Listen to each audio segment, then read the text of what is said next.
Hello everyone. आज की कड़ी में हम सुसाइड और उसके आध्यात्मिक पहलू को समझने की कोशिश करते हैं। हर साल 7 लाख से ज्यादा लोग आत्महत्या के कारण मरते हैं और इसका प्रयास करने वालों की संख्या इससे कहीं ज्यादा है। 15 से 29 वर्ष के बच्चों में मृत्यु का चौथा प्रमुख कारण आत्महत्या है। हर आत्महत्या एक ट्रेजेडी है जो परिवारों, समुदायों और पूरे देश को प्रभावित करती है और पीछे छूटे लोगों पर लंबे समय तक प्रभाव डालती है। आत्महत्या और मानसिक विकारों के बीच गहरा संबंध है, विशेष रूप से डिप्रेशन या अल्कोहल के सेवन संबंधी विकार।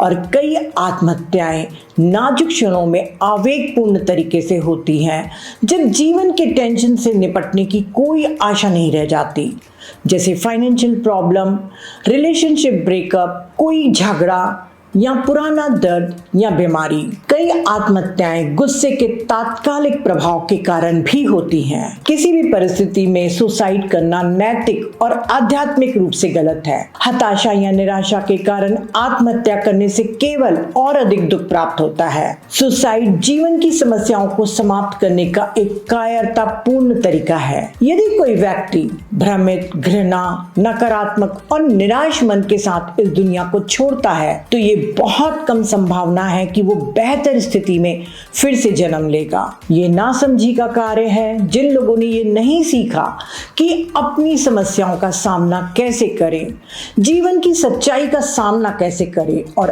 अपने दिमाग का सही तरीके से उपयोग कैसे करें। इससे बड़ा कोई अपराध नहीं है। इससे बचने के लिए कोई रीसेट बटन भी नहीं है। ये अस्थायी पीड़ा, दर्द और लेसेस जारी रहेंगे और उनको दोहराने की आवश्यकता होगी। उन्होंने जो कुछ भी किया है उसे फिर से करना होगा और इसे फिर से अनुभव करना होगा और देखना होगा कि वे कितनी दूर चले गए हैं, जहां से कोई यू टर्न नहीं है। आत्महत्या का आध्यात्मिक पहलू समझने की हम कोशिश करते हैं। प्रत्येक धर्म इस कृत्य का कड़ा विरोध करता है क्योंकि यह ईश्वरीय उल्लंघन है। आत्मा जब जन्म लेने की योजना बनाती है तब आत्महत्या कभी भी योजना में शामिल नहीं होती। यानी सुसाइड कभी भी किसी भी हालत में आत्मा प्री प्लान नहीं करती। कई बार परिवारजन मृतक को दोषी ठहराते हैं और कभी कभी सुसाइड को न रोक पाने की गिल्ट में रहते हैं और कभी इसे नियति मान बैठते हैं। और ये केवल पर्सनालिटी के द्वारा चुना हुआ एक विकल्प है जिसमें उसने जीवन को दांव पे लगा लिया है। मनुष्य एक जटिल प्राणी है जो शक्तियों और क्षमताओं से भरा हुआ है, जिसका उपयोग आत्मा पृथ्वी पर विकास के लिए करती है। ये जीवात्मा त्रिगुणात्मक अस्तित्व ट्रिनिटी है। 7 बॉडीज के द्वारा पृथ्वी पर यात्रा की जाती है और प्रत्यक्ष रूप से फिजिकल, एस्ट्रल और मेंटल बॉडी के माध्यम से कर्म को चुकाया जाता है और पाठ सीखा जाता है। स्वाभाविक मृत्यु के बाद ये सभी बॉडीज एक एक करके अलग होना प्रकृति के द्वारा की गई एक व्यवस्था है। जब तक कोर्स यानी पाठ्यक्रम पूरा नहीं हो जाता, आत्मा शरीर का उपयोग करती है। समय के पूर्व इन शरीरों का विघटन संभव नहीं है। 3 मृत्यु के बाद ही पर्सनालिटी का जीवन चक्र समाप्त होता है। पहली मृत्यु फिजिकल और एथरिक बॉडी की पृथ्वी पर छोड़ने से होती है। दूसरी मृत्यु एस्ट्रल बॉडी को छोड़ने और अंत में मेंटल बॉडी तीसरी मृत्यु से विघटित होती है। तभी उस पर्सनालिटी का चक्र समाप्त होता है। एज़ोटेरिक टीचिंग्स इसके बारे में विस्तृत रूप से समझाता है। हेलेना ब्लेवस्की कहती हैं कि सभी जीवित अपराधों में आत्महत्या करना सबसे बुरा अपराध है और इसके परिणाम बहुत भयानक होते हैं, क्योंकि आत्महत्या प्राकृतिक मृत्यु नहीं है बल्कि मृत्यु का एक अत्यधिक अप्राकृतिक रूप है, स्वप्रेरित मृत्यु, जो हालांकि बहुत दुखद है और कई मामलों में समझने योग्य और हमारी सभी करुणा के योग्य हैं, फिर भी आध्यात्मिक रूप से गैर कानूनी है। ये प्रक्रिया उस प्रक्रिया से अलग है जो सामान्य और स्वाभाविक रूप से होने वाली मृत्यु के मामले में लागू होती है। टीचिंग्स बताती है कि आत्महत्या करने वाला व्यक्ति मृत्यु के बाद भी पूरी तरह से सचेत रहता है, साइकिक और एस्ट्रल एटमॉस्फेयर में फंसा रहता है। वो उन स्थितियों और लोगों के संबंध में पृथ्वी पर चल रही हर चीज को देख सकता है जिनसे उसने खुद को अलग कर लिया है और उसे वहां नियत अवधि तक रहना पड़ता है जब तक उसकी स्वाभाविक मृत्यु का समय न आ जाए। उदाहरण के लिए, अगर व्यक्ति को अपने कर्म के अनुसार उस जीवन काल में 90 साल तक जीना था, लेकिन उसने 20 साल की उम्र में खुद को मार लिया, तो उसे 70 साल तक एस्ट्रल वर्ल्ड में रहना होगा और वह तब तक आगे नहीं बढ़ सकता जब तक नेचुरल डेथ का टाइम न आ जाए। तभी जाकर वो हायर वर्ल्ड्स में प्रवेश कर सकता है। वे वास्तव में फंसे हुए हैं और उस अवस्था में होने के कारण होने वाली पीड़ा पृथ्वी पर चैलेंज से बचने की उनकी कोशिशों से कहीं अधिक बुरी है।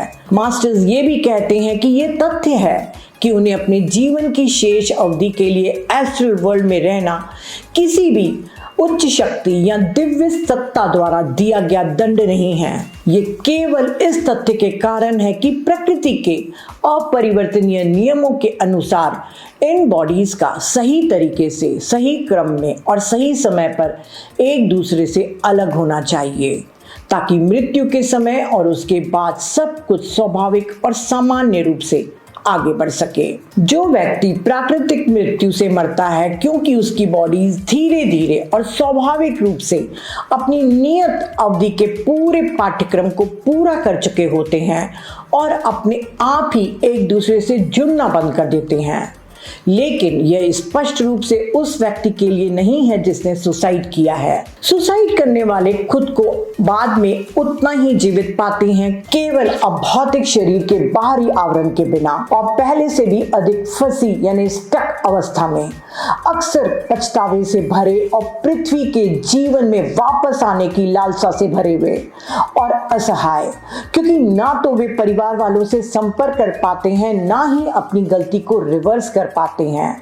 ऐसे लोगों के लिए या तो किसी मीडियम से संपर्क शुरू करना या किसी मीडियम द्वारा उन्हें ढूंढना अपेक्षाकृत आसान होता है। लेकिन मीडियम के साथ संपर्क सबसे बुरी चीज है जो वे कर सकते हैं, क्योंकि व्यक्तियों के लिए उस जीवन के साथ यानी परिवार और दोस्तों से फिर से संपर्क शुरू करना आध्यात्मिक रूप से गैर कानूनी है, जिस जीवन से उन्होंने जानबूझकर खुद को वंचित किया है।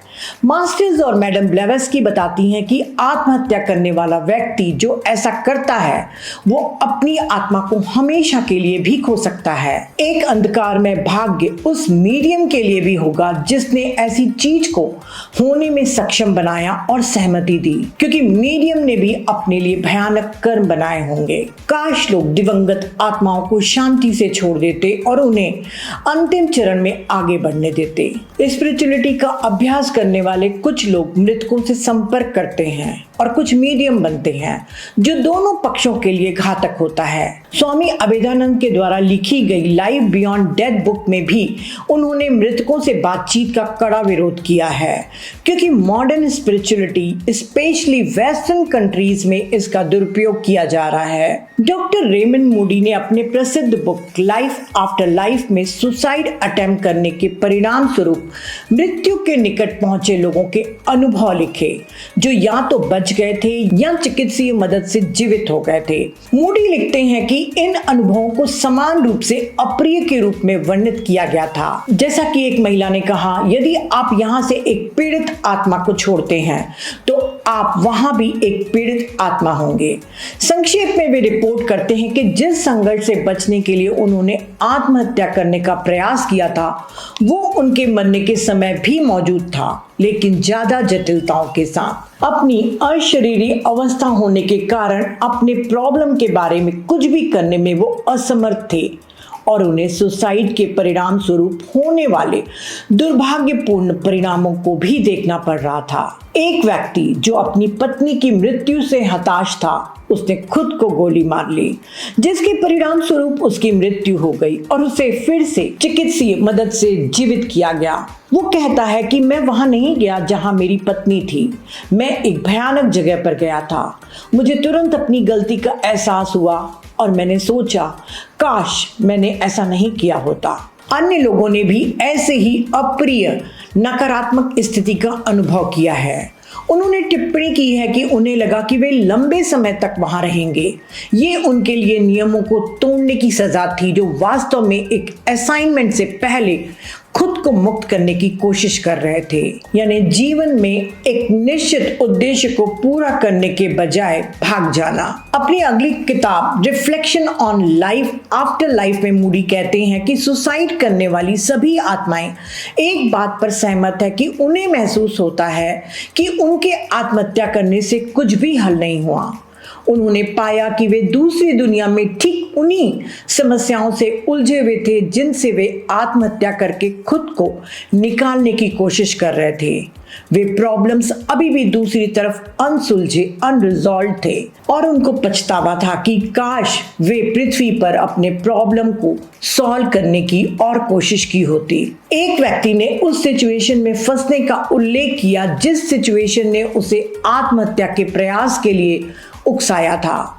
यह बार बार दोहराया गया जैसे कि एक चक्र में हो, यानी आत्महत्या करने वाले अपनी गलती को बार बार रिप्ले करके अनुभव करने में फंसे रहते हैं। मनोचिकित्सक जॉर्ज रिची, जिन्होंने मृत्यु पर बहुत शोध किया है, के अनुसार आत्महत्या करने वाले व्यक्ति का सबसे बुरा भाग्य यह होता है कि मृत्यु के बाद वह अपने द्वारा किए गए आत्मविनाश से दूसरों को होने वाले दुख को देख सकता है। वे परिवारजनों के दुख से पीड़ित होते हैं, बार बार माफी मांगना चाहते हैं, पर कोई भी इनको सुन नहीं पाता और ना ही इनकी पीड़ा को समझ पाता है।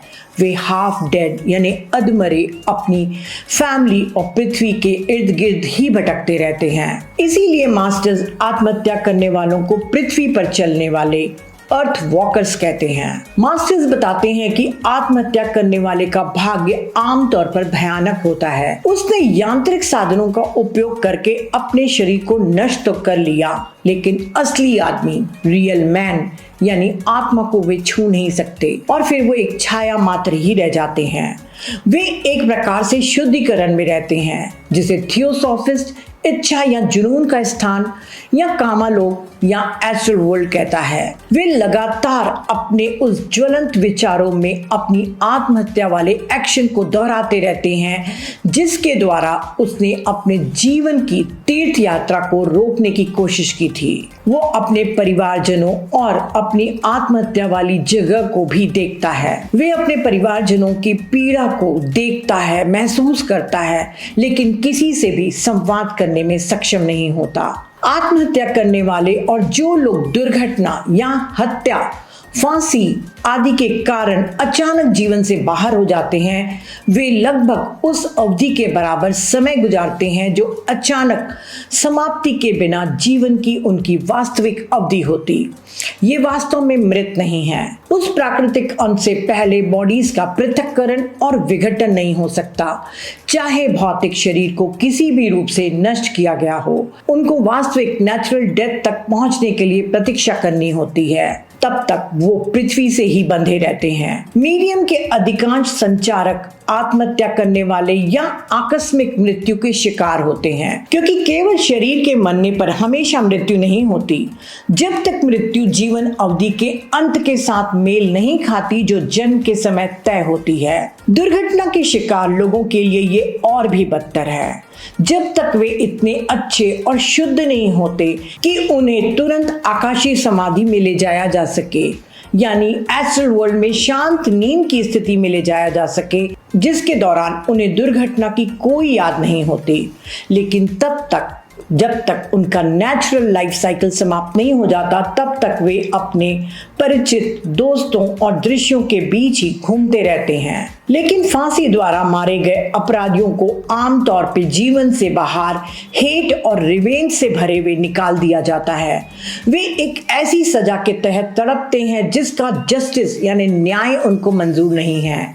वे हमेशा एस्ट्रल वर्ल्ड में अपने अपराध, अपने ट्रायल और अपने रिवेंज का पूर्वाभ्यास करते रहते हैं। और जब भी किसी संवेदनशील जीवित व्यक्ति, चाहे वो मीडियम हो या ना हो, के संपर्क में आते हैं, तो वे ऐसे व्यक्ति के मस्तिष्क में हत्या और अन्य अपराध के विचारों को डालने का प्रयास करते हैं और वे इस तरह के प्रयासों में सफल भी हो जाते हैं। हत्या यानी मर्डर के केस में भी नेचुरल डेथ नहीं है, भले ही उसकी मृत्यु उसके पिछले जन्म में या कई जन्म पूर्व में किए गए किसी कर्म के कारण हुई हो। संक्षेप में ये प्रतिशोध यानी लॉ ऑफ रिट्रीब्यूशन का कार्य है। आंख के बदले आंख, हत्या के बदले हत्या। फिर भी यह उस जीवन के व्यक्ति द्वारा जानबूझकर किसी कार्य का प्रत्यक्ष परिणाम नहीं है जिसके दौरान उसकी हत्या हुई थी। यदि उसे अधिक समय तक जीने दिया जाता तो वो अपने पिछले कर्मा के लिए और भी अधिक प्रभावी ढंग से प्रायश्चित कर सकता था। मास्टर्स उस असहाय शिकार की रक्षा करते हैं और हिंसा वाले स्थान से बाहर निकालकर किसी नए स्थान पे रखे जाते हैं ताकि वे परिपक्व हों और आगे की यात्रा के लिए उपयुक्त और तैयार हों। फ्रेंड्स, इस वीडियो बनाने का मेरा उद्देश्य केवल इतना है कि चाहे परिस्थितियां कितनी ही कठिनतम क्यों ना हो, आशा हमेशा रखनी चाहिए। मन में कभी भी आत्महत्या का विचार भी न आने दें। जब सुख नहीं टिकता तो ये मुश्किल दौर भी बीत जाएगा। फारसी कहावत का महामंत्र याद रखिए, दिस टू शैल पास।